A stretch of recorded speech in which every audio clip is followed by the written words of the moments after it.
भी पैनिक नहीं होना है। जो क्वेश्चन सबसे अच्छे से आ रहे हैं वो सबसे पहले करने हैं, उसके बाद उन क्वेश्चंस को छेड़ना है जो नहीं आते।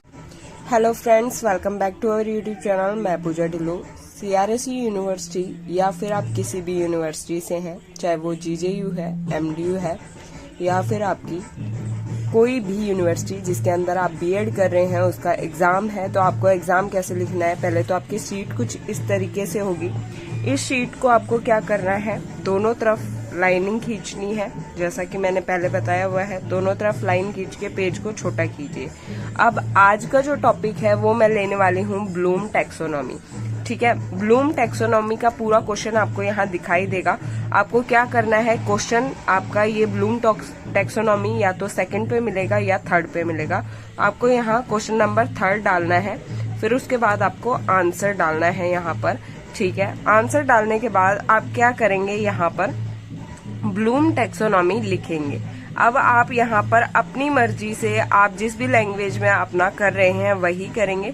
जैसे मान लीजिए आप यहाँ पर हिंदी में कर रहे हैं तो आप यहाँ क्या करेंगे, ब्लूम टैक्सोनॉमी बीच में लिखेंगे, बी इसको, ठीक है, ब्लूम्स और फिर टैक्सोनॉमी। भाई बिना स्टैंड अपने हाथ से बना रही हूँ। मेहनत अगर आपको लगे कि मैं करती हूँ तो please do like and share, subscribe my channel. ठीक है, थोड़ी अपसेट हूँ किसी वजह से, तो आप लोग शेयर भी कीजिए दोस्तों के साथ। ये आपने ब्लूम टैक्सोनॉमी यहाँ डाली, इसके साथ आप यहाँ क्या करेंगे, हिंदी में लिखेंगे। इसको हिंदी में लिखना है, ठीक है, जो कि आपका क्या होता है हिंदी में,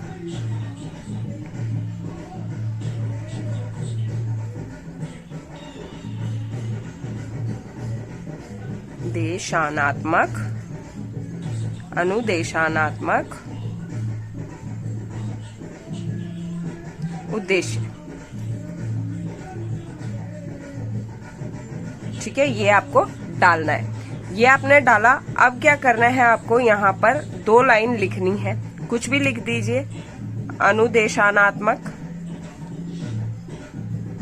से रिलेटेड यहाँ पर आपको 1, 2, 3 लाइन डालनी है। ठीक है, अब क्या करना है, आपको ये पेज बच गया, आपका दिख रहा है। तो यहाँ क्या करना है, आपको ब्लैक पेन उठाना है।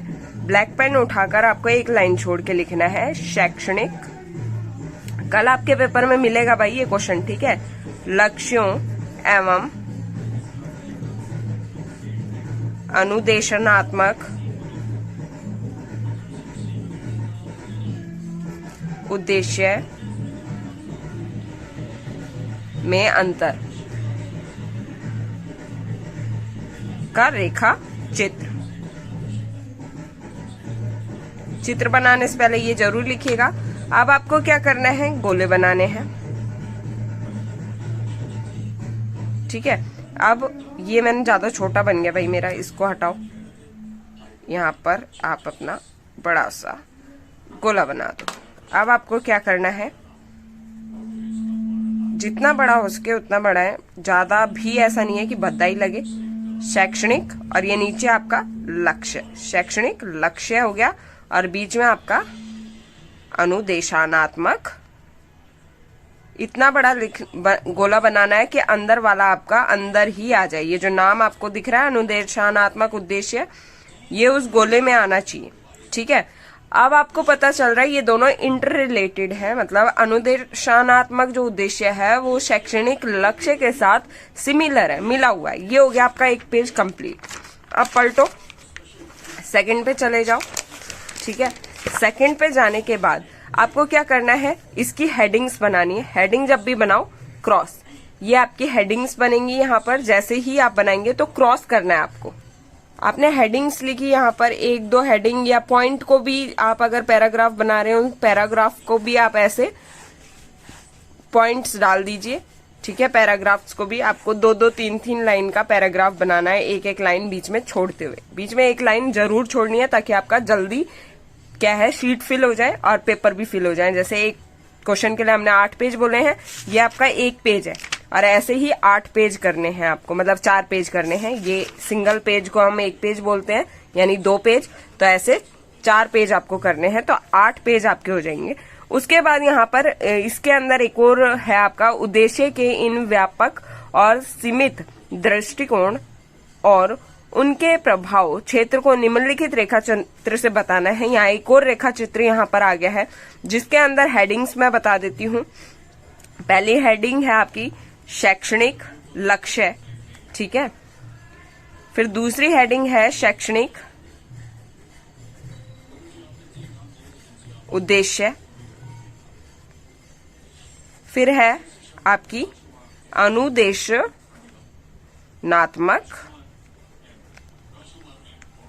उद्देश्य।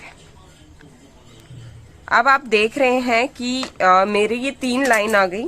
अब इन 3 लाइंस को आपको क्या करना है, पहले गोला बना लो, फिर दूसरा गोला बना लो, फिर तीसरा गोला बना लो। मतलब ये गोला यहाँ से भी बड़ा ही होना चाहिए। ये एक हाथ का कमाल है, एक हाथ से ऐसा ही लिखा जा रहा है, ठीक है। अगर आपको इनकी इंग्लिश भी आती है, जैसे शैक्षणिक लक्ष्य की इंग्लिश क्या होती है आपका, एजुकेशनल ऑब्जेक्ट्स, तो यहाँ आप इंग्लिश भी लिख दीजिए, इम्पैक्ट बहुत अच्छा पड़ेगा। ऐसा नहीं है कि हिंदी में पेपर दे रहे हैं तो इंग्लिश नहीं लिख सकते, बिल्कुल लिख सकते हैं। और नीचे आप लिखेंगे एजुकेशनल गोल।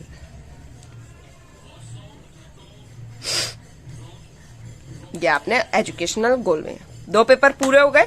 अब आपको क्या करना है आगे, नेक्स्ट आपकी हेडिंग जो है वो है ज्ञानात्मक पक्ष के शैक्षणिक अनुदेशनात्मक। आपको यहाँ हेडिंग डालनी है, यहाँ लिखना है। उसके बाद इस हेडिंग के अंदर आपकी 5 सब हेडिंग है, तो आपको क्या करना है, ब्लूम टैक्सोनॉमी यहाँ लिखनी है, ठीक है। आपको यहाँ लिखनी है और इसके 1, 2, 3 और 4, 5 ऐसे पार्ट बना देने, ठीक है। पहला है आपका ज्ञान, दूसरा है आपका बोध, थर्ड है आपका प्रयोग, और फिर है आपका मूल्यांकन।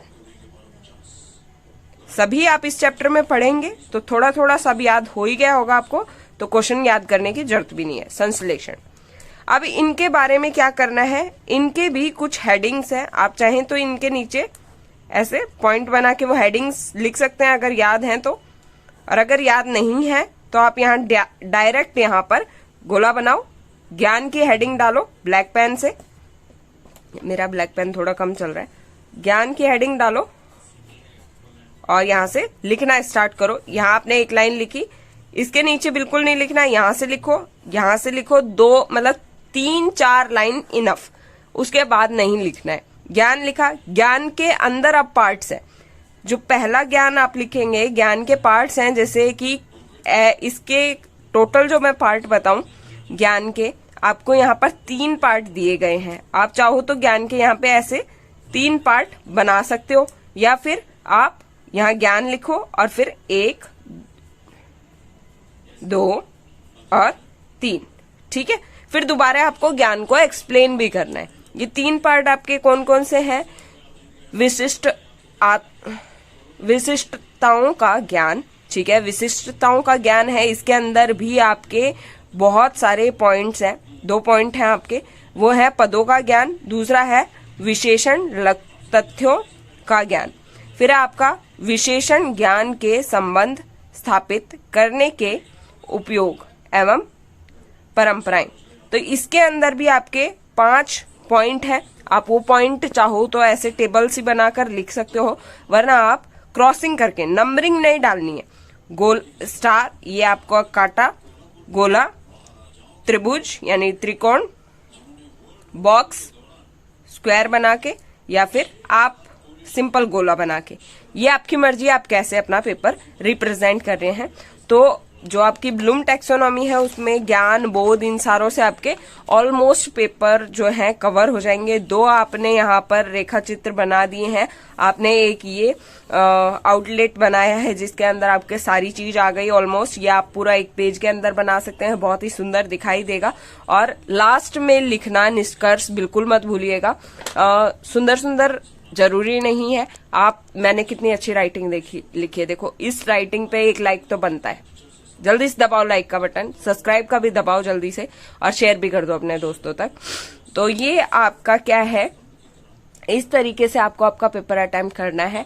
हर एक पैराग्राफ के बाद एक लाइन छोड़ो ताकि आपका जो पेपर है वो जल्दी हो जाए, आपको कम से कम लिखना पड़े। 3 से 4 लाइन एक पैराग्राफ में इनफ है, ज्यादा मत लिखिए। हेडिंग जैसे आपको यहाँ मैं दिखा रही हूँ, वैसे मैं और भी दिखाऊंगी आपको। ये ज्ञान की हेडिंग है, ठीक है। अब जरूरी नहीं है ज्ञान आप यहीं तक लिखें, आपको पता है नॉलेज क्या होती है, अपने मन से लिख दीजिए। जरूरी नहीं बुक की नॉलेज लिखनी है, बुक आप बिल्कुल नहीं लिखेंगे, ठीक है। आपको बिल्कुल भी बुक की लैंग्वेज नहीं लिखनी है। देख रहे हो मैं कैसे बैठी हूँ आप लोगों के लिए पेपर आपका करने के लिए। तो बिल्कुल लैंग्वेज नहीं लिखनी है बुक की, अपनी बनाई हुई लैंग्वेज लिखो, बहुत ज्यादा इफेक्ट डालेगी। दूसरा, मैंने जैसे बताया, हर एक पैराग्राफ के बाद एक लाइन छोड़ो, हर एक हेडिंग के बाद एक लाइन छोड़ो, दोनों तरफ लाइन आपको खींचनी है। बीच के पेज में आपको अपना पेपर लिखना है। दूसरी चीज, निष्कर्ष लिखना बिल्कुल मत भूलिएगा। स्टार्टिंग जिस भी टॉपिक पे करें, जैसे आपका कल का जो पेपर है सेकेंड ईयर का, उसके अंदर अगर मैं बात करूं, फर्स्ट यूनिट में आपका जो क्वेश्चन आप कर रहे हैं, जैसे आपने मान लीजिए इवेल्युएशन किया इसके अंदर, तो इवेल्युएशन आप सबसे ऊपर हेडिंग डालेंगे इवेल्युएशन।